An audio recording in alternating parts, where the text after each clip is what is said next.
here, Jamel. Was it the right decision? You bet it was the right decision. Mid off and mid on up in the circle.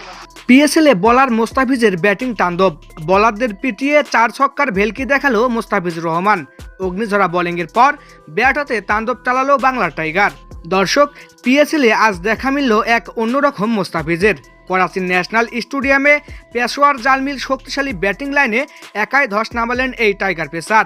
Death ওভারে তার বিষাক্ত কাটার আর slower মাপালেনতে দিশেহারা বাবর আজমের দল।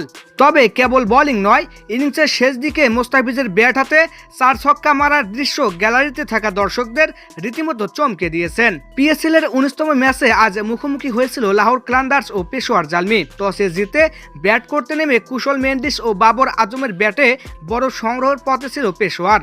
ঠিক তখনই নিজের ভেলকি শুরু করেন দাফিজ।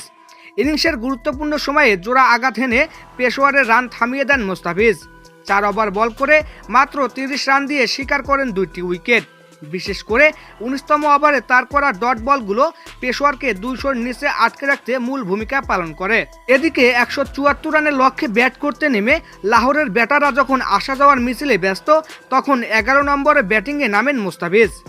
আমির জামালের করা 16তম ওভারে একটি দুর্দান্ত 4 মেরে নিজের ব্যাটের সামর্থ্যের প্রমাণ দেন তিনি। এরপর মারেন একটি দৃষ্টিনন্দন ছক্কাও।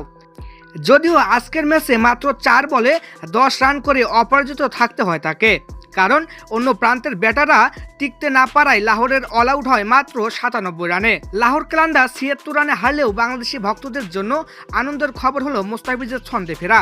বল হাতে 2 উইকেটের পাশাপাশি শেষ দিকে তার ওই দৃষ্টিনন্দন 4 ও ছক্কা মারার আত্মবিশ্বাস আসন্ন ম্যাচগুলোতে লাহোরকে বাড়তি প্রেরণা দিবে। মোস্তাফিজের বোলিং ফর্ম কি লাহোরকে প্লে অফে তুলতে পারবে?